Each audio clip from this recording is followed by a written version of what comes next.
কিয়নো আমি সমস্ত জনাই হয়তো কম বেছি পৰিমাণে বুজি পাওঁ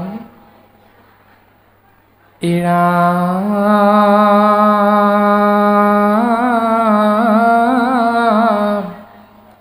শ্ৰৱণ কীৰ্তন কৰি বৈকুণ্ঠ যায় ধৰ্ম অৰ্থ কাম মোক্ষ হবে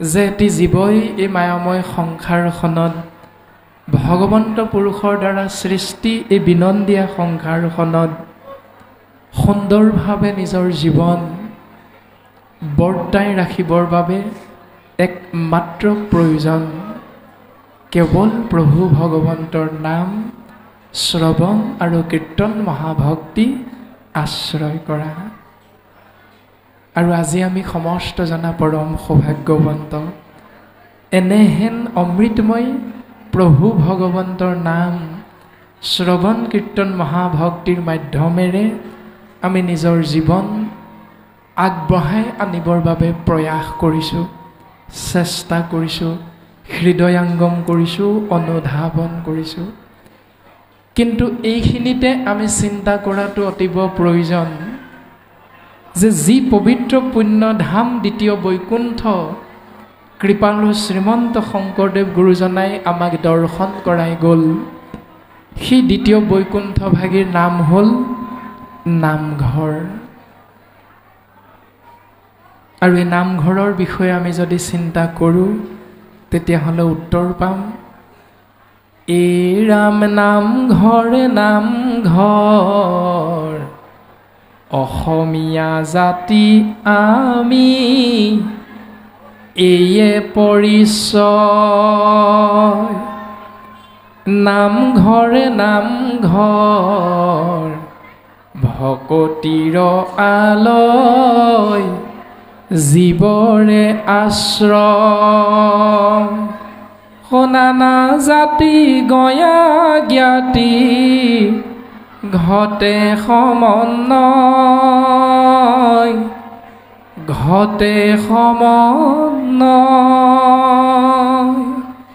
নামঘৰৰ বিনে আমাৰ অস্তিত্ব নৰয় নামঘৰৰ বিনে আমাৰ অস্তিত্ব নৰয় এয়াই গুৰুজনাৰ অপূৰ্ব দান জীৱ তৰণৰ উপায় একমাত্ৰ নাম বস্তু আশ্ৰয় কৰিবৰ বাবে দ্বিতীয় বৈকুণ্ঠ আৰু এয়াই হ'ল ভকতিৰ আলয় জীৱৰ আশ্ৰয় নানা জাতি গঞা জ্ঞাতিৰ ঘটে সমন্বয় নামঘৰৰ বিনে আমাৰ অস্তিত্ব নৰয় যদি নামঘৰৰ বিনে জীৱৰ অস্তিত্বই নাই বুলি আমি বুজি পাওঁ তেতিয়াহ'লে আমি মংগল বিচাৰি জীৱৰ কল্যাণৰ অৰ্থে গাঁৱৰ সেই নামঘৰ ভাগিলে যাওঁ নে মংগল বিচাৰি তাৰ বিপৰীত চিন্তাৰে আমাৰ জীৱন আগবঢ়াই নিওঁ চিন্তা প্ৰত্যেকজন জ্ঞান আৰু বিবেকেৰে পৰিপুষ্ট শ্ৰেষ্ঠতম জীৱ মনুষ্য আমাৰ প্ৰত্যেকজন মনুষ্যৰে এইটো চিন্তা যি ধৰণে আমাৰ সন্তানক শিক্ষিত জ্ঞানী মানুহ কৰিবৰ বাবে আমি বিদ্যালয়লৈ দাবী ধমকি আদি দি হ'লেও আমাৰ সন্তানক পঠিয়াই দিওঁ তদনুৰূপ জীৱই এই মায়াময় সংসাৰৰ পৰা সুন্দৰভাৱে পৰম ধামলৈ পৰম গতি লাভ কৰিবৰ বাবে আধ্যাত্মিক জ্ঞান আহৰণৰ বাবে আমিও প্ৰত্যেকজন পিতৃ মাতৃ আমাৰ সন্তানক আধ্যাত্মিক বিদ্যালয়ত নামটো লগাই দিবলৈ চেষ্টা কৰিবই লাগিব কিয়নো আধ্যাত্মিক চিন্তাৰ বাদে এটি জীৱই কেতিয়াও এই সংসাৰৰ পৰা সুন্দৰভাৱে ভগৱন্ত পুৰুষৰ পৰম কৃপাৰ পাত্ৰ হৈ পৰম গতি কেতিয়াও লাভ কৰিব নোৱাৰে। এয়া সম্ভৱ কেৱল আধ্যাত্মিক চিন্তাৰ মাধ্যমেৰে। সেইকাৰণে আমি প্ৰত্যেকজন জ্ঞানী বিবেকী বুলি ভাবি থকা শ্ৰেষ্ঠতম জীৱ মনুষ্যই চিন্তা কৰাটো অতীৱ প্ৰয়োজন যে এই কলিৰ কৰাল গ্ৰাসৰ পৰা মুক্ত হ'বৰ বাবে আমি শ্ৰেষ্ঠতম জীৱই প্ৰকৃতপক্ষে কোনটো পথত কোনটো মাৰ্গত আশ্ৰয় কৰাটো অতীৱ প্ৰয়োজন। আমি এইখিনিতে ভাগি পুনশ্চ সেৱা নিবেদন কৰা হৈছে। যি দুজনা পৰম বৈষ্ণৱে আজি আজ্ঞা শিৰোগত কৰি উদ্যোক্তা মণ্ডলী তথা ভকতৰ তেৰা সমস্তই যি গুৰু স্মৰণ কৰিছিল, সেই গুৰু স্মৰণ ভাগিত কৃষ্ণ শংকৰ হৰি ৰাম ৰাম ৰাম বুলিহে কোৱা শুনা গ'ল। গুৰু শব্দটো কিয় এৰি থৈ গ'ল আমি কিন্তু বুজি নাপালোঁ। আমি যিমান দূৰলৈকে চিন্তা কৰোঁ আমি সমস্তজনাই হয়তো কম বেছি পৰিমাণে বুজি পাওঁ কৃষ্ণ শংকৰ গুৰু হৰি ৰাম ৰাম ৰাম ৰাম ৰাম, কিন্তু গুৰু শব্দটো বাপ দুজনাই এৰি থৈ গ'ল। এইটো হয়তো তেৰা সমস্তৰ অজ্ঞানকৃতভাৱে ভুল হৈ যাব পাৰে। তেৰা সমস্তৰ হৈ সমস্তজনা আপোনাৰ হওক মহামহন্তৰ চৰণ কমলত আমি মহামূঢ়মতীয়ে পুনশ্চবাৰ সেৱা নিবেদন কৰা হৈছে।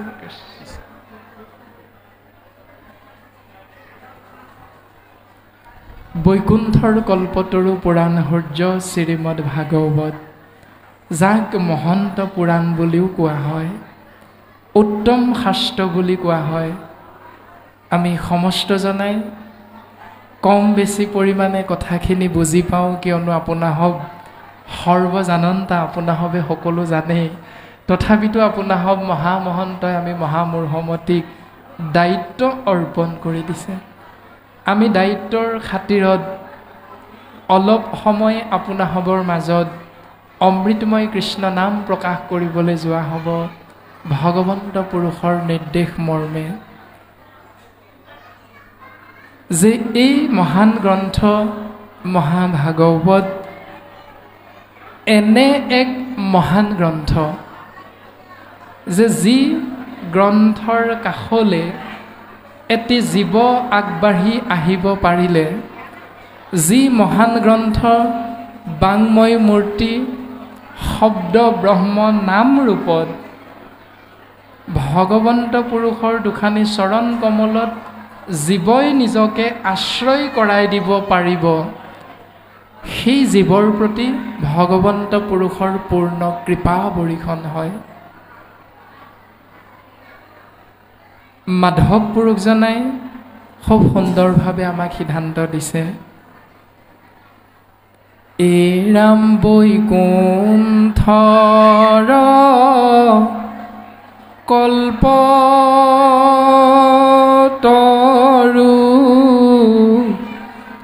ভাগৱত শাস্ত্ৰ,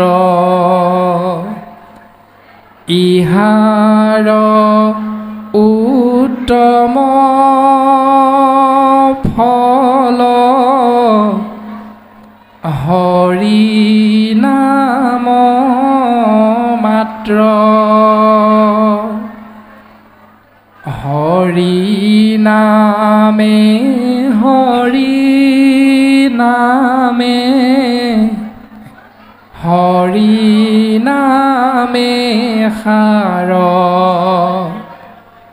হৰি নামে কৰি আছে জগতক উদ্ধাৰ।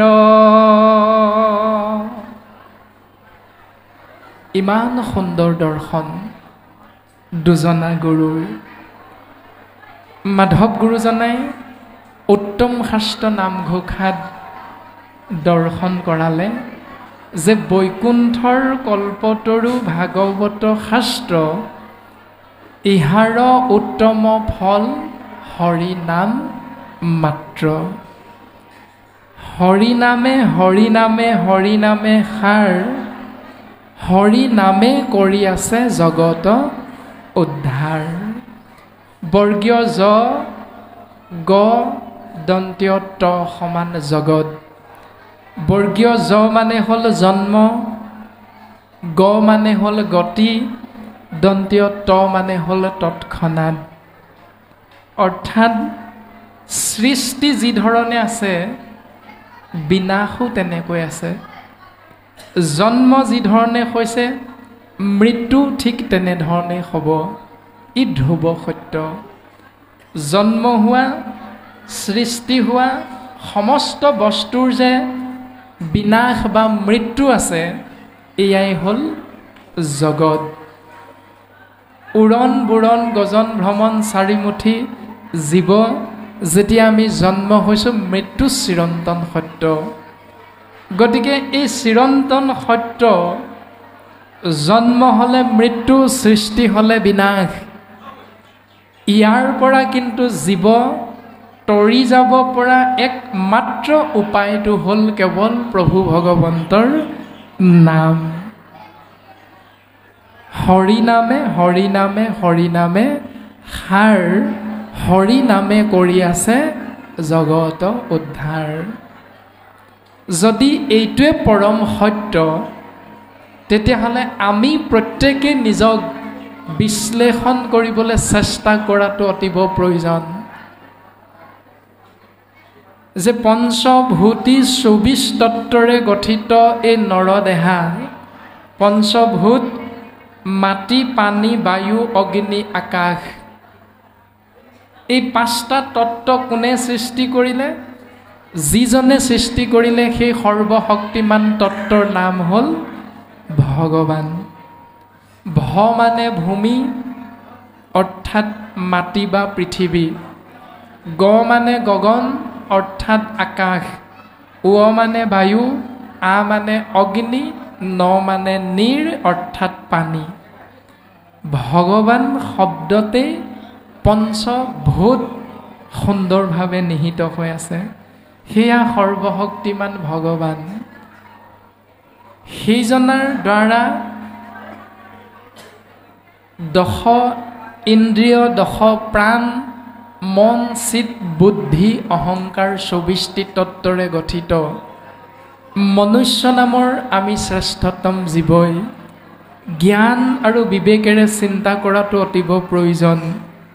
যে আমাৰ জীৱন আৰম্ভণি হৈছে ঈশ্বৰ প্ৰভু ভগৱন্ত কৃষ্ণদেৱৰ নামেৰে, আৰু আমাৰ জীৱনৰ পৰিসমাপ্তি ঘটিব কেৱল প্ৰভু ভগৱন্ত ঈশ্বৰ কৃষ্ণদেৱৰ নামেৰে। সেইকাৰণে হৰি নামে হৰি নামে হৰি নামে সাৰ, হৰি নামে কৰি আছে জগত উদ্ধাৰ। এই শৰীৰবিলাকৰ উপাধিবিলাক বেলেগ বেলেগ। কাৰোবাৰ মহন্ত, কাৰোবাৰ গোস্বামী, কাৰোবাৰ গগৈ, কাৰোবাৰ দত্ত, শইকীয়া, ডেকা, বৰগোহাঁই, বুঢ়াগোহাঁই, বৰুৱা, বৰবৰুৱা। এই শৰীৰবিলাকৰ উপাধিবিলাক প্ৰত্যেকৰে বেলেগ বেলেগ। কিন্তু ভাগৱত শাস্ত্ৰই আমাক এবাৰো কোৱা নাই যে কেৱল মহন্ত, গোস্বামী, শৰ্মা, দেৱী আদি উপাধিধাৰীৰ ব্যক্তিসকলকহে ভগৱন্তৰ নাম আশ্ৰয় কৰিলে পোনে পোনে জখলাত বৈকুণ্ঠলৈ লৈ যাব। বাকী গগৈ, শইকীয়া, দত্ত, কলিতা উপাধিৰ জীৱবিলাকক নাম আশ্ৰয় কৰিলে ভগৱন্ত পুৰুষে বৈকুণ্ঠলৈ নিনিয়ে। এই বুলি গুৰুজনাই ক'তো আমাক একলমো লিখি দিয়া নাই। অৰ্থাৎ আমি চিন্তা কৰিলে বুজি পাম যে ভাগৱত দৰ্শন ব্যক্তিকেন্দ্ৰিক কেতিয়াও নহয়। দ্বিতীয়তে যদি আমি চিন্তা কৰোঁ যে ভাগৱত দৰ্শন সমাজকেন্দ্ৰিক নেকি, তেতিয়াহ'লে আমি উত্তৰ পাম অসম মুলুক ধোবা যে তুৰুক ম্লেচ্ছ চাণ্ডাল কুবাচ, কুবাচ ম্লেচ্ছ চাণ্ডাল আদিকে ধৰি আহোম কছাৰী আদি সমস্ত যি গুৰুজন বস্তুৱে আমাক সিদ্ধান্ত দিছে জাতি ধৰ্ম বৰ্ণ ভাষা নিৰ্বিশেষে শিক্ষিত অশিক্ষিত ধনী দুখীয়া উচ্চ নীচ গাঁৱলীয়া নগৰীয়া আদি বুলি কোনো কথা নাই ঈশ্বৰ পুৰুষৰ নাম আশ্ৰয় কৰিবৰ বাবে সেই জীৱ তোমৰা হবে যি সমাজতেই অন্তৰ্ভুক্তি হৈ নাথাকা কিয় যদি নাম আশ্ৰয় কৰা কায় বাক্য মন সুদৃঢ় বিশ্বাসে তেতিয়াহ'লে নামে ক্ৰিয়া কৰিব আৰু তোমৰা হওক এই সংসাৰৰ পৰা ঈশ্বৰৰ কৃপাৰ পাত্ৰ হৈ গতি লাভ কৰিব পাৰিবা এনেধৰণে চিন্তা কৰিলে আমি উত্তৰটো পাম যে সাম্প্ৰতিক সময়ত ভক্তিৰ পঢ়াশালী বুলি ভাবি থকা বিভিন্নখন সমাজ আমি দেখিবলৈ পাওঁ এক হ'ল সত্ৰ মহাপুৰুষীয়া সমাজ দুই হ'ল শ্ৰীমন্ত শংকৰদেৱ সংঘ সমাজ তিনি হ'ল ভাগৱতী সমাজ চাৰি হ'ল নাম ধৰ্ম সমাজ পাঁচ হ'ল বামুণীয়া পন্থ আদি আদি ধৰণে বিভিন্ন সমাজ যাক আমি শাস্ত্ৰসন্মতে চিন্তা কৰিলে ভক্তিৰ পঢ়াশালী বুলি সহজতে বুজিব পাৰোঁ উপাধিধাৰী শ্ৰেষ্ঠতম জীৱ মনুষ্য যিখন বিদ্যালয়তে অন্তৰ্ভুক্তি নহওঁ কিয় যদি শাস্ত্ৰসন্মতে নিবন্ধিত নীতি নিয়ম আমি আশ্ৰয় কৰোঁ সুদৃঢ় বিশ্বাসে ধ্ৰুৱ সত্য সেই জীৱ ঈশ্বৰ পুৰুষৰ কৃপা লাভ কৰিব পাৰিবা যদি তুমি শাস্ত্ৰসন্মত নীতি নিৰ্দেশনা নিজৰ জীৱনত এদিনো আশ্ৰয় কৰা নাই তেতিয়াহ'লে আমি ঈশ্বৰ পুৰুষৰ পূৰ্ণ কৃপাৰ পাত্ৰ কেতিয়াও হ'ব নোৱাৰিম সিদ্ধান্ত দিছে এৰাম ভকতিৰ বীজ শৰণে সে নিজ প্ৰেমানন্দ তাৰ ফল শৰণ বিনাই ভকতি কৰয় এৱা ঘটৰ যেন জল সেই জীৱ ভক্তিৰ বীজ শৰণ হ'ল জীৱৰ নিজ এই শৰণ আশ্ৰয় কৰি যদি ভগৱন্তৰ কাষলৈ যাব বিচাৰা তেতিয়াহ'লে তুমি দুটা মহান সিদ্ধি লাভ কৰিব পাৰিবা প্ৰেমানন্দ তাৰ ফল প্ৰেম আৰু আনন্দ এই মহান দুটি ফল তুমি লাভ কৰিব পাৰিবা সেই জীৱ কিন্তু শৰণ বিনাই ভকতি কৰয় যদি শৰণ আশ্ৰয় নকৰি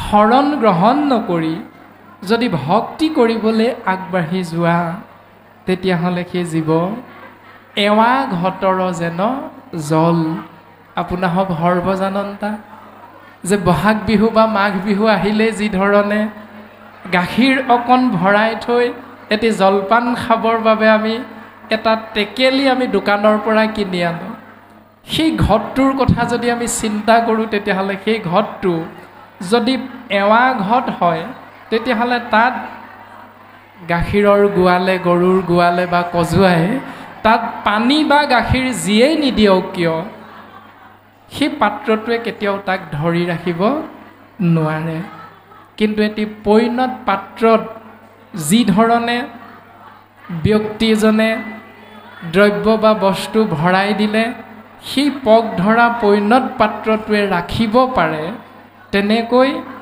শৰণ ব্যৱস্থাৰ মাধ্যমেৰে জীৱই নিজৰ জীৱন আগবঢ়াই আনিব পাৰিলেহে ঈশ্বৰ পুৰুষৰ কৃপা লাভ কৰিব পাৰিব সেইকাৰণে হয়তো আমাৰ আজিৰ মহান অনুষ্ঠান ভাগত এই গাঁওবাসী ৰাইজৰ মাজত সত্ৰাধিকাৰ প্ৰভু জনাই ঈশ্বৰ পুৰুষ প্ৰভু ভগৱন্তৰ নামত জীৱৰ কল্যাণ হোৱাৰ এই শৰণ ব্যৱস্থাটোৰ মাধ্যমটো সুন্দৰভাৱে আজি হয়তো দৰ্শন কৰাইছে আমিও ইয়াত আহিহে ইতিমধ্যে বুজিব পৰা হৈছে গতিকে এইটো জীৱৰ কল্যাণৰ অৰ্থে সত্ৰাধিকাৰ প্ৰভুজনে সুন্দৰভাৱে মনুষ্য নামৰ শ্ৰেষ্ঠতম জীৱক শাস্ত্ৰসন্মতে দৰ্শন কৰাইছে।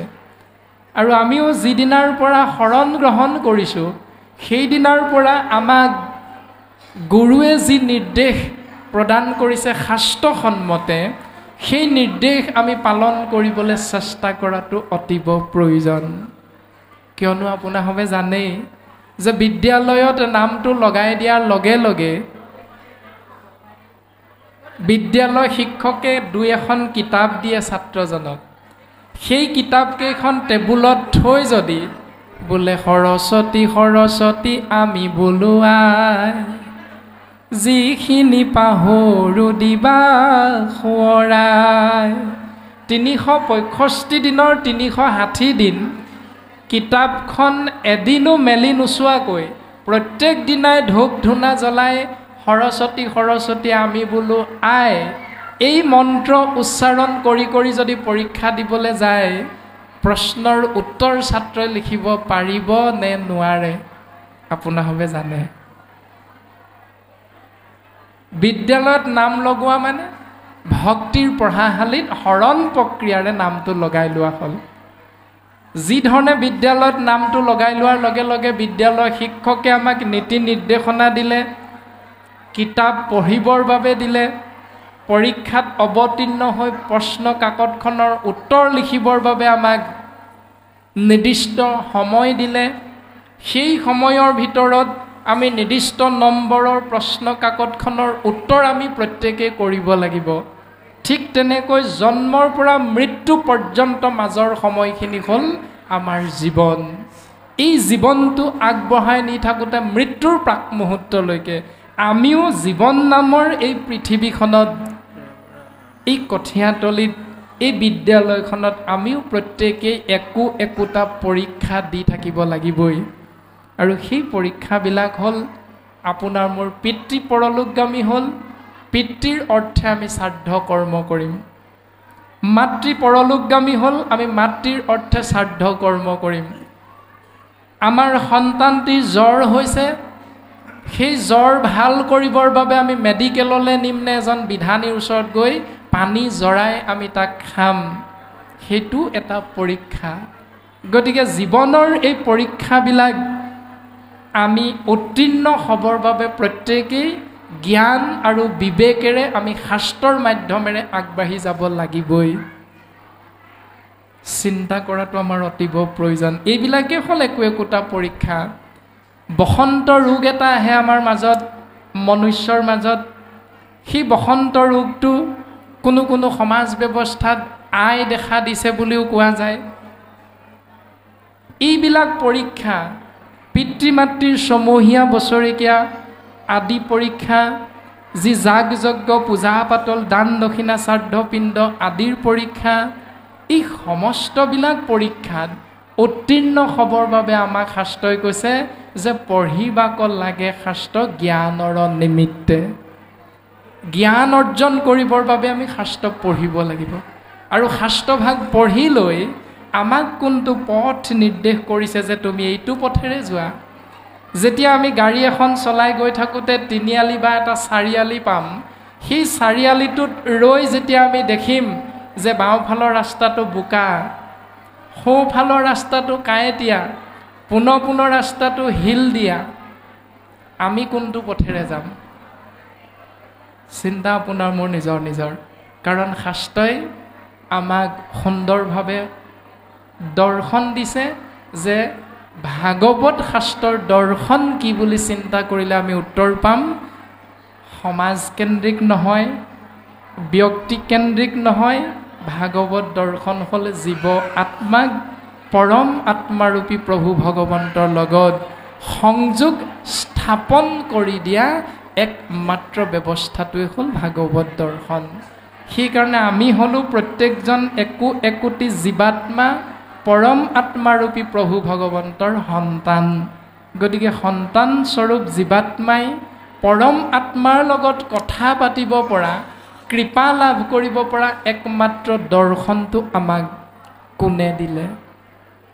যদি আমি চিন্তা কৰোঁ তেতিয়াহ'লে আমি উত্তৰটো পাম হয়তো এনেধৰণে, এই ৰামে পৃথিৱীত ধৰ্মশাস্ত্ৰ আছে যত যত, সবাৰো সাৰ আছে ঘোষাৰ মধ্যত। পৃথিৱীত যিমানবিলাক ধৰ্মগ্ৰন্থ আছে এই সমস্তৰে সাৰ মাধৱ গুৰুজনাই ঘোষাৰ মাজত সুন্দৰভাৱে দৰ্শন কৰাই দিলে। আৰু সেই ঘোষা শাস্ত্ৰক বাদ দিলে আমি যেনেকুৱা উপাধিধাৰীৰে ব্যক্তি নহওঁ কিয়, ভগৱন্তৰ লগত কথা পতা আমি বাটটোকে কেতিয়াও চিনি নাপাম। সেইকাৰণে আমি শাস্ত্ৰৰ মাধ্যমেৰে আগবাঢ়িলেহে ভগৱন্তৰ লগত কথা পাতিব পৰা ব্যৱস্থাটোৰ বিষয়ে আমি কম বেছি পৰিমাণে জ্ঞাত হ'ব পাৰিম। এই বিষয়বস্তু ভাগৱতৰ মংগলাচৰণ, অৰ্থাৎ মংগল যোগ আচৰণ সমান মংগলাচৰণ। যদি আমি প্ৰত্যেকে মংগল বিচাৰোঁ তেতিয়াহ'লে আমাৰ আচাৰ আচৰণবিলাকত সেইখিনি নীতি নিৰ্দেশনা যোগ কৰিব লাগিব যিখিনি নীতি নিৰ্দেশনা আমাক শাস্ত্ৰই সুন্দৰভাৱে দৰ্শন কৰাইছে। আৰু শাস্ত্ৰৰ সেই দৰ্শনক যদি আমি চিন্তা কৰোঁ তেতিয়াহ'লে আপোনাসৱৰ দ্বিশততম বৰ্ষপূৰ্তি সমাৰোহৰ যিভাগে কাৰ্যক্ৰমণিকা প্ৰস্তুত কৰি উলিয়াইছে, এই কাৰ্যক্ৰমণিকা ভাগিত এজোকা ঘোষা সৰ্বপ্ৰথমে আশ্ৰয় কৰিছে। ঘোষাজোকা কি? শুনা পৰমাৰ্থ তত্ত্ব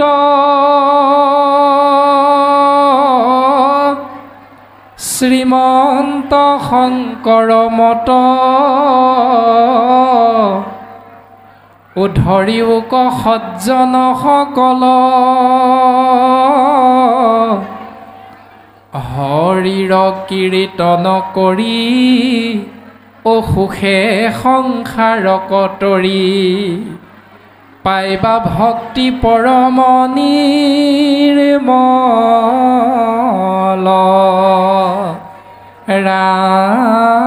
ৰাম পাইবা ভক্তি পৰম নিৰ্মল।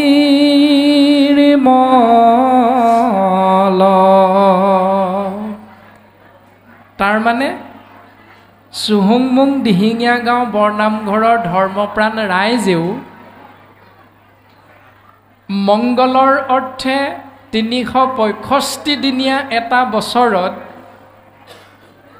হাজাৰটা কৰ্ম কৰিলেও প্ৰত্যেকেই অজ্ঞানবশত হ'লেও স্বীকাৰ কৰি লৈছে যে শংকৰদেৱ গুৰুজনাই যিটো দি থৈ গৈছে এইটোৱে শ্ৰেষ্ঠ। জ্ঞানকৃতভাৱে মানি লৈছোঁ নে নাই লোৱা এইটো পাছৰ কথা, কিন্তু অজ্ঞানকৃতভাৱে হ'লেও সকলোৱে আমি মানি লৈছোঁ যে শুনা পৰমাৰ্থ তত্ত্ব, পৰমাৰ্থিক তত্ত্বটো আমাক বেলেগে দিব পৰা নাই, কেৱল শ্ৰীমন্ত শংকৰদেৱ গুৰুজনাইহে দিছে। সেই পৰমাৰ্থিক তত্ত্বটো কি?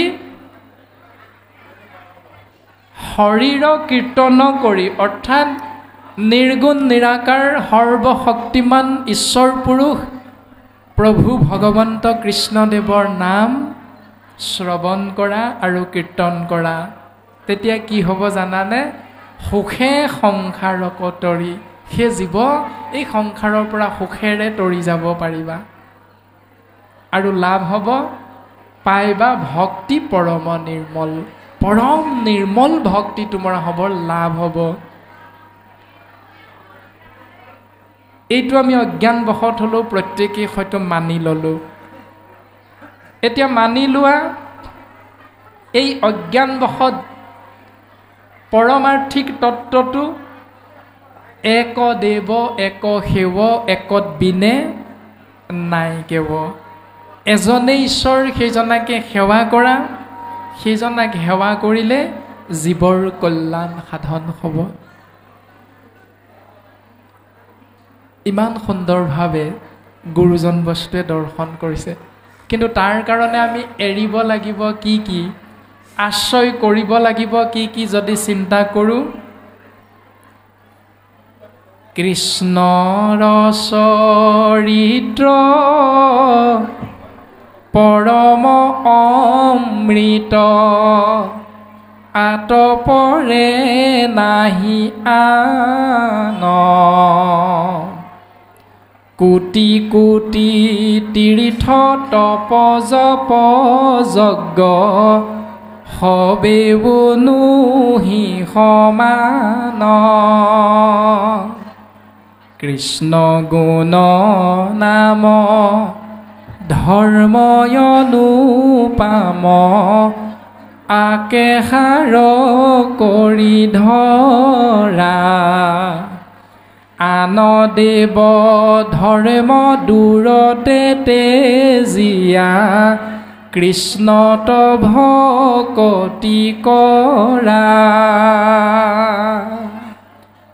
আমাক উপদেশ দিছে হেন তত্ত্ব জানি চিন্তা চক্ৰ পানী অনাদৰি আন কাম কৃষ্ণৰ কিংকৰে ৰচিলা শংকৰে ডাকি বোলহু ৰাম ৰাম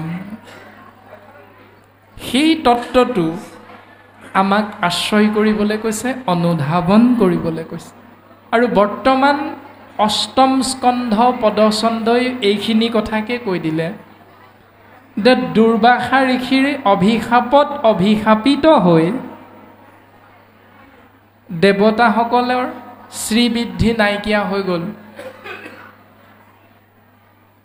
আৰু সেই অভিশাপৰ পৰা পুনৰ শক্তি সামৰ্থ্য সুস্থিৰ অৱস্থালৈ আহিবৰ বাবে ইন্দ্ৰকে ধৰি ৩৩ কোটি দেৱতাই চিন্তা কৰিছে যে কেনেকৈ আমি পুনৰ সেই অৱস্থালৈ আহিব পাৰিম আৰু এই অৱস্থালৈ আহিবৰ বাবে চিন্তা কৰি তেৰা সমস্তই সৃষ্টি স্থিতি প্ৰলয়ৰ গৰাকী সৰ্বনিয়ন্তা এক দেৱ এক শিৱ একত বিনে নাইকেও পৰম পুৰুষ কৃষ্ণদেৱৰ দুখানি অভয় চৰণ কমলত শৰণে পখিছে আৰু সেইজন সৰ্বশক্তিমান ঈশ্বৰ কৃষ্ণদেৱে সন্তানস্বৰূপ জীৱ দেৱতাসকলক উপদেশ প্ৰদান কৰিছে যে তোমৰা হবে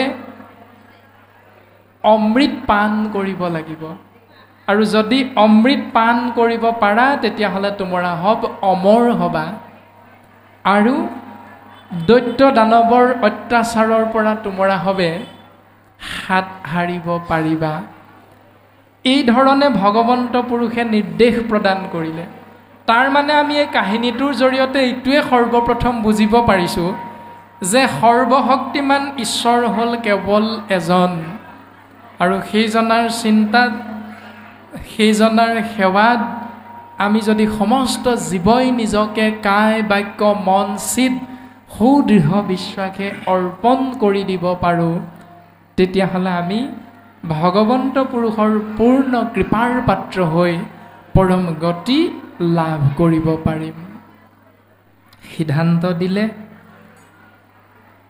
এই ৰাম তপ জপ যজ্ঞ দান ব্ৰত সদাচাৰ ধন জন গৃহ পুত্ৰ ভাৰ্যা আপোনাৰ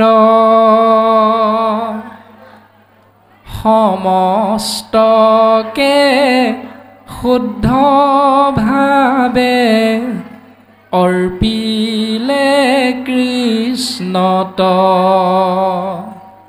তাকে সেবুলয় মহা ধৰ্ম ভাগৱত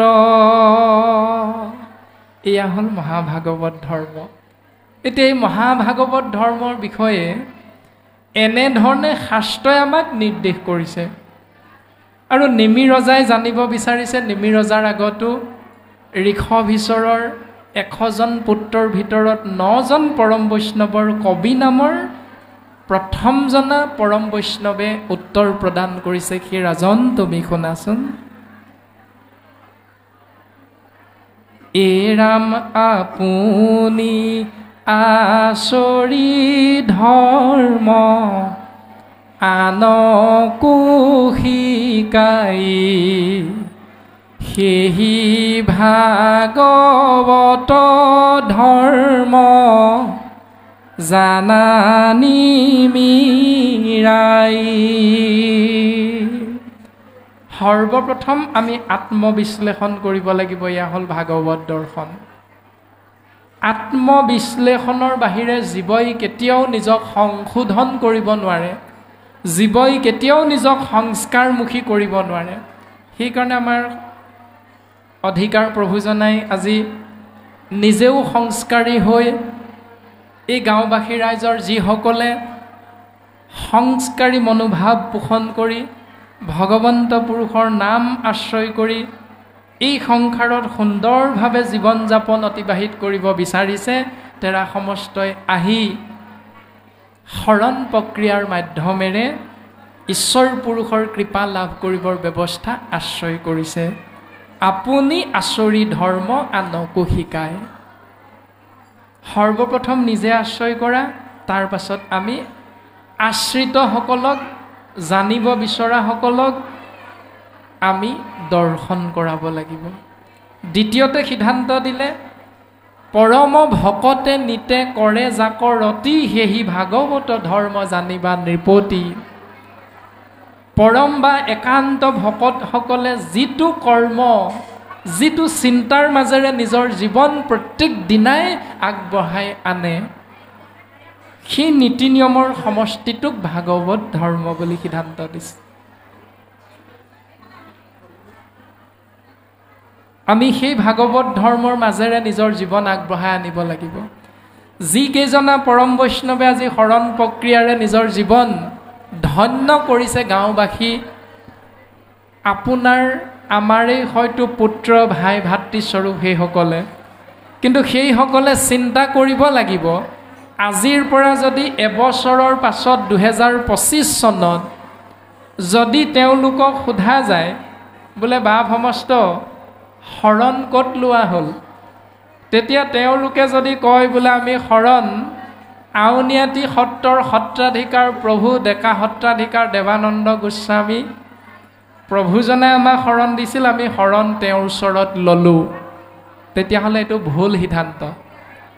এইটোৱে ভুল চিন্তাটো যে সেইটো তেতিয়া কেতিয়াও শৰণ হ'ব নোৱাৰে। নামঘোষা শাস্ত্ৰত আমাক সুন্দৰভাৱে দৰ্শন কৰালে এ ৰাম হৰিত শৰণ লয়া যিটো জন এ হৰিৰ চৰিত্ৰ শ্ৰৱণ কীৰ্তন কৰে। দুৰ্ঘোৰ অপাৰ সংসাৰ সাগৰ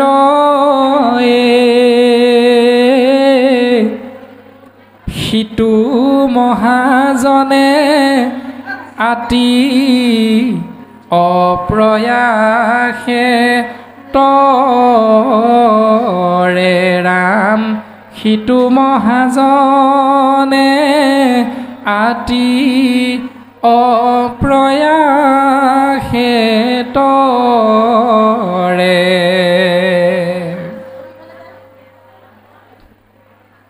কৃষ্ণ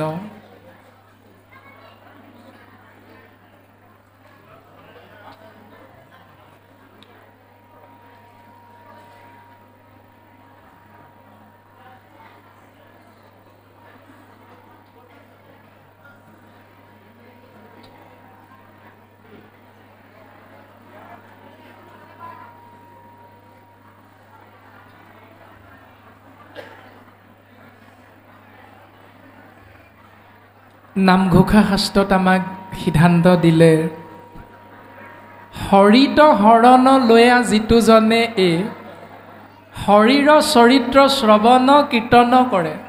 যিজনে হৰিত শৰণ ল'লে তেওঁ কৰ্ম হ'ল, ধৰ্ম হ'ল, ভকতি হ'ল কেৱল হৰি নাম শ্ৰৱণ কীৰ্তন কৰা। যদি তাৰ বিপৰীত চিন্তাখিনি কৰি থাকে তেতিয়াহ'লে তেওঁ কেতিয়াও এই সংসাৰ পাৰ হৈ যাব নোৱাৰে, তেওঁ কেতিয়াও মহাজন হ'ব নোৱাৰে। যদি হ'ব পাৰে বুলি আমি ভাবোঁ তেতিয়াহ'লে মাধৱ গুৰুজনাই লিখা সেই পদছন্দ আমি পূৰণ চিন দিব লাগিব। সেইকাৰণে আমি চিন্তা কৰিব লাগিব যে দুৰ্ঘোৰ মায়াময় পাৰাপাৰহীন সংসাৰ সমুদ্ৰ পাৰ হৈ যাবৰ বাবে শাস্ত্ৰসন্মতে চিন্তা কৰাটো অতীৱ প্ৰয়োজন। আমি সেৱা নিবেদন কৰা হৈছে সৰ্বপ্ৰথম এনেকৈ যে বৰ্তমান অষ্টম স্কন্ধ অমৃত মন্থনৰ পদছন্দ প্ৰথম অধ্যায় আৰু দ্বিতীয় অধ্যায় পদ আৰু ছবিছন্দ ভাগিয়ে আমাক এইটোৱে চূড়ান্ত সিদ্ধান্ত দিলে যে শুনিবক সৰ্বজন মুখক যাহাৰ মন, মহাভাগৱত কথাষাৰ আন চিন্তা পৰিহৰি ডাকি বোলা হৰি হৰি শৌক কোটি পুৰুষ উদ্ধাৰ। যদি নিজেও উদ্ধাৰ হ'ব বিচাৰোঁ, কোটি কোটি পুৰুষকো যদি উদ্ধাৰ কৰিব বিচাৰোঁ তেতিয়াহ'লে কেৱল হৰিনামত আশ্ৰয় গ্ৰহণ কৰিব লাগিবই। এইটোৱে যদি ভাগৱতৰ চিৰন্তন সত্য আৰু শুদ্ধ নিয়ম, তেতিয়াহ'লে আমি বাকীবিলাক চিন্তাৰ পাছত দৌৰি থাকোঁ কিয়? এইটো হ'ল শ্ৰেষ্ঠতম মনুষ্যৰ নিকৃষ্টতম চিন্তা বুলি কোৱা হৈছে। কাৰণ ভাগৱত সৃষ্টিৰ বিষয়ে আপোনাসৱ সমস্তজনাই জানে যে মহামুনি বেদব্যাস আজ্ঞা নোলোৱাকৈ 4 বেদ 14 শাস্ত্ৰ 17 পুৰাণ ৰচনা কৰিছে, কাৰো আজ্ঞা নাই। আৰু গুৰুজনাই কৈছে আজ্ঞা পৰেহে ভক্তি, আজ্ঞা অবিহনে কোনেও এই মহান তত্ত্ব আশ্ৰয় কৰিবলৈ আগবাঢ়ি যাব নোৱাৰে। যি ধৰণে শৰণ বিনাই ভকতি কৰয় এৱা ঘটৰ যেন জল, তাৰ পাছত আজ্ঞা পালন কৰিছে কাৰ? দেৱঋষি নাৰদৰ। শৰণ গ্ৰহণ কৰিছে মহামুনি বেদব্যাসে দেৱঋষি নাৰদৰ চৰণ কমলত। যে সেই মহামুনি ব্যাস, মোৰ যে উগুল থুগুল মন হৈছে, মই নিজে একো ভাবি পোৱা নাই, নপাওঁ মনে গুণী গান্থি। যে মই মনেৰে একো ভাবি পোৱা নাই, মোৰ এনেকুৱা এটা অসুস্থ অৱস্থা কিয় আহি পৰিল? দেৱঋষি নাৰদে সুন্দৰভাৱে দৰ্শন কৰাইছে, আপোনাসবে জানে। আমি মাত্ৰ আংশিক প্ৰকাশ কৰি দিয়া হৈছে দেৱঋষি নাৰদৰ সেই উক্তি, সেই উপদেশ। দেৱঋষি নাৰদে সুন্দৰভাৱে মহামুনি বেদব্যাসক দৰ্শন কৰাইছে। এৰাম মোৰ উপদেশে কৰা ভাগৱত শাস্ত্ৰ, প্ৰচাৰোক গোবিন্দৰ গুণ নাম মাত্ৰ। হে ব্যাস, তুমি 4 বেদ 14 শাস্ত্ৰ 17 পুৰাণ লিখিলা, কিন্তু তাত তুমি নকৈলা প্ৰখ্যাত কৰি কৃষ্ণ কীৰ্তনক। তুমি কৃষ্ণ কথা ইয়াত নকলা। যি কৃষ্ণ কথা আশ্ৰয় কৰিলেহে জীৱৰ কল্যাণ হ'ব। গতিকে তোমাক মই উপদেশ দিওঁ, তুমি শুনা ব্যাস। তুমি পুনশ্চ এভাগী শাস্ত্ৰ প্ৰণয়ন কৰা, যাৰ নাম হ'ব মহাভাগৱত। আৰু ইয়াত কি থাকিব? যাগ যজ্ঞ, পূজা পাতল, দান দক্ষিণা, শ্ৰাদ্ধ পিণ্ড, হোম ব্ৰত, তীৰ্থ স্নান আদি নহ'ব। ইয়াত কি থাকিব জানানে? গোবিন্দৰ গুণ নাম প্ৰচাৰক মাত্ৰ। তুমি ইয়াত গোবিন্দ গোসাঁইৰ নিৰ্গুণ নাম শ্ৰৱণ আৰু কীৰ্তন মহাভক্তি আশ্ৰয় কৰিলে জীৱৰ কল্যাণ হ'ব। এই পৰমাৰ্থিক তত্ত্বটো তুমি ইয়াত সুন্দৰভাৱে জীৱক দৰ্শন কৰাই দিয়া। যাক আশ্ৰয় কৰিলে শৰণ ভজন ভক্তি আৰু সদাচাৰ, জাক জানি নৰ নাৰী তৰুক সংসাৰ শৰণ ভজন ভক্তি সদাচাৰ এই চাৰি মহাবস্তু গুৰুজনাৰ কৃপাৰ বশত আমি সমস্ত জনাই কম বেছি পৰিমাণে বুজিব পৰা হৈছোঁ বুজিবলৈ আমি চেষ্টা কৰি আছোঁ প্ৰত্যেকজনে সিদ্ধান্ত দিলে সেহিহে শৰণ ভজন অনুপাম কৰ্ণে নুশুনিব আন দেৱতাৰ নাম যদি আমি অন্য দেৱতাৰ নাম কৰ্ণ পথেৰে শ্ৰৱণ কৰোঁ তেতিয়া আমাৰ শৰণ ভ্ৰষ্ট হয় বুলি কৈছে সিদ্ধান্ত দিছে আৰু এই সিদ্ধান্তবিলাক যদি আমি গ্ৰহণ নকৰি তাৰ বিপৰীত চিন্তাৰে জীৱন আগবঢ়াই নিওঁ তেতিয়াহ'লে সেই জীৱই কেতিয়াও ঈশ্বৰ পুৰুষৰ পূৰ্ণ কৃপাৰ পাত্ৰ হ'ব নোৱাৰে হয় কৃপা ভগৱন্ত পুৰুষে কৰি আছে কেনেকৈ যিহেতু চৈতন্যপূৰ্ণ পৰমাত্মা ৰূপে হৰি হৃদয়ত আচন্ত প্ৰকাশী তাতে সেই ইন্দ্ৰিয়গণ ভূত প্ৰাণ বুদ্ধি মন প্ৰৱৰ্তে যতেক জড় ৰাখি সমস্ত ভূততে ব্যাপী আছো মই হৰি সবাকো মানিবা বিষ্ণু বুদ্ধি কৰি কুকুৰ শৃগাল গৰ্দৰ ভৰু আত্মা ৰাম জানিয়া সবাকো পৰি কৰিবা প্ৰণাম ব্ৰাহ্মণৰ চাণ্ডালৰ নিবিচাৰি কুল দাতাত চুৰত যেন দৃষ্টি একতুল আমাৰ আছেনে এইটো স্বভাৱ নিশ্চয় নাই ইমান সুন্দৰভাৱে গুৰুজনাই কৈছে যে কুকুৰ শৃগাল গৰ্দৰ ভৰু আত্মাৰাম যদি কুকুৰটোৰ আত্মাও ৰাম হয় যদি গুৰি পৰুৱাজনীৰ পৰা আৰম্ভ কৰি ইতৰ কীট পতংগ সমস্ত যদি আত্মা ৰাম হয় ভগৱন্ত হয় তেতিয়াহ'লে আমি কোনটো পথেৰে গতি কৰি আছোঁ চিন্তা কৰাটো অতিব প্ৰয়োজন যে সমস্ত ভূততে ব্যাপী আছো মই হৰি সবাকো মানিবা বিষ্ণু বুদ্ধি কৰি এতিয়া আমাৰ চিন্তা কেৱল আমাৰ গৃহলৈ অহা আমাৰ সমাজৰ ব্যক্তিজনক সেৱা কৰা অতিথি দেৱো ভৱ যদি সেইজন আমাৰ সমাজৰ নহয় তেতিয়াহ'লে তেওঁক দেখিলে আপুনি মই মুখখন ঘূৰাই দিওঁ এইটো শাস্ত্ৰসন্মত সিদ্ধান্ত হয় নেকি কেতিয়াও নহয় যদি সমস্ত ভূততে পৰমাত্মা ৰূপে ভগৱন্ত পুৰুষ আছেই তেতিয়াহ'লে আমি এজনে অন্যজনক যে গালি পাৰোঁ এজনে অন্যজনক যে খং কৰোঁ এজনে অন্যজনৰ লগত যে কাজিয়া কৰোঁ তেতিয়াহ'লে কাৰ লগত কাজিয়া কৰিছোঁ ভগৱানৰ লগতে কাজিয়া কৰিছোঁ কাৰণ পৰম ব্ৰহ্ম আত্মা ৰাম সমস্ত ভূততে প্ৰকাশমান আপুনি মই যদি এটি জীৱ হত্যা কৰিছোঁ সেই জীৱটো যদি আত্মা ৰাম হয় তেতিয়াহ'লে আমি ভগৱানকেই হত্যা কৰিবলৈ চিন্তা কৰিছোঁ এইটো আপুনি আমি অপৰাধত পৰিছোঁ চিন্তা আপোনাৰ আমাৰ প্ৰত্যেকৰে নিজৰ নিজৰ ভাগৱত শাস্ত্ৰই খুব সুন্দৰভাৱে আমাক দৰ্শন দিছে নিমি নৱসিদ্ধ সংবাদত বিষয়ৰ অধোগতি আদি ধৰণে তৃতীয় স্কন্ধত কপিল দেৱহূতি আখ্যানতো সুন্দৰভাৱে দৰ্শন দিছে একাদশ স্কন্ধ কৃষ্ণ উদ্ধৱ সংবাদৰ মাজেৰেও খুব সুন্দৰভাৱে দৰ্শন আমাক দি আছে আৰু সেই একেভাগী মহাভাগৱত শাস্ত্ৰকে শ্ৰৱণ কৰি কীৰ্তন কৰি আপোনাৰ মোৰ সমাজ ব্যৱস্থাত নীতি নিয়ম কিন্তু প্ৰত্যেকৰে বেলেগ বেলেগ মহাভক্ত উদ্ধৱে সুধিছে আপোনাৰভাৱে জানে হে প্ৰাণ বন্ধু কৃষ্ণ বুলিও বুজাই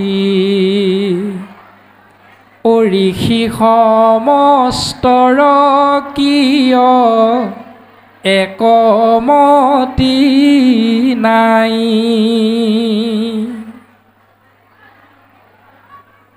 মহাভক্ত উদ্ধৱে কৈছে প্ৰাণৰ বন্ধু হ'ল পৰম ব্ৰহ্ম কৃষ্ণ সেই প্ৰাণবন্ধু কৃষ্ণদেৱ তুমি মোক বুজাই দিয়াচোন এই ঋষিসকলৰ মাজত বেদ অধ্যয়ন কৰি কৰি মতটো কিয় এটা দিব নোৱাৰিলে জীৱৰ কল্যাণৰ অৰ্থে আজিৰ পৰা 1000 বছৰ আগত সুধিছিল কিন্তু আজি একবিংশ শতিকাত বিশ্বায়নৰ যুগত 2024 বৰ্ষত আমি ভৰি দি আমাৰ এই সন্তানস্বৰূপ 10 বছৰীয়া 15 বছৰীয়া 25 বছৰীয়া যুৱ শক্তিয়ে যুৱতী শক্তিয়ে আমাৰ যদি অধিকাৰ প্ৰভুকে প্ৰমুখ্য কৰি 90 বছৰীয়া 80 বছৰীয়া আমাৰ বৃদ্ধ জ্ঞানজ্যেষ্ঠ নামাচাৰ্য নামঘৰীয়া দেউতাসকলক সোধে যে দেউতা তুমিতো নামঘৰীয়া বোলে হয়, তুমিতো নামাচাৰ্য বোলে হয়, আউনীআটী সত্ৰৰ নিয়ম বেলেগ, দক্ষিণপাট সত্ৰৰ নিয়ম বেলেগ কিয়?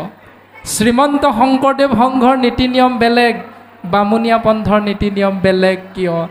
সকলো সমাজতে একেভাগী নামঘোষাকেই পঢ়ে, সকলো সমাজতে একেভাগী কীৰ্তন গ্ৰন্থকেই পঢ়ে, সকলো সমাজতে একেভাগী ভাগৱতকেই মূৰ দুওৱা হয়, চাকি বন্তি একেভাগী ভাগৱতৰ সন্মুখতেই জ্বলোৱা যায় নিজৰ মংগলৰ অৰ্থে। তেতিয়াহ'লে জীৱৰ কল্যাণৰ অৰ্থে কৰ্মবিলাক কিয় বেলেগ বেলেগ? সুধিলে কোনোবাই উত্তৰ দিব পাৰিমনে? তলমূৰ কৰিব লাগিব। কিয়নো আমি সমস্তজনাই সেই নিৰ্দিষ্ট সিদ্ধান্তত হয়তো উপনীত হ'ব পৰা নাই। ভগৱন্ত পুৰুষে উদ্ধৱক ক'লে, উদ্ধৱ তুমি চিন্তা নকৰিবা দিয়া, তোমাক মই ক'ম। কিয় ক'ম জানানে? কাৰণ তোমাৰ লগত দুটা মহান তত্ত্ব নিহিত হৈ আছে। মাধৱে বুলন্ত সখী শুনিও সিদ্ধান্ত, তুমি মোৰ মহামিত্ৰ ভকত একান্ত। হে উদ্ধৱ, তোমাক মই তুমি মোক সুধিছা কাৰণে যে উত্তৰটো দিম এইটো বুলি নাভাবিবা। তোমাক মই এই কাৰণেই উত্তৰ দিম কাৰণ তুমি মোৰ মহামিত্ৰ ভকত একান্ত। তুমি মোৰ একান্ত ভকত উদ্ধৱ, আৰু দ্বিতীয়তে তুমি মোৰ পৰম বান্ধৱ, সেইকাৰণে তোমাক মই ক'ম। আৰু ভগৱন্ত পুৰুষে উত্তৰটো দিছে, মই বিনে বেদে কিছু আন নবখানে, চাৰিও বেদৰ তত্ত্ব অৰ্থ এহি মানে। হেৰা উদ্ধৱ, ঋগ যজু অথৰ্ব সাম আদি 4 বেদকে ধৰি বাকী সমস্ত গ্ৰন্থই কেৱল মোৰ কথাহে কৈ আছে, বেলেগ কাৰো জয় জয়কাৰ গোৱা নাই। মোৰ বিনে বেদে কিছু আন নবখানে, বেদেও সমস্ত গ্ৰন্থই কেৱল জয় জয় কৃষ্ণদেৱৰ জয়, এই গুণগানহে প্ৰকাশ কৰি আছে। অৰ্থাৎ প্ৰজাপতি ব্ৰহ্মা হ'ল সৃষ্টিকৰ, শিৱ হ'ল সংহাৰকৰ্তা।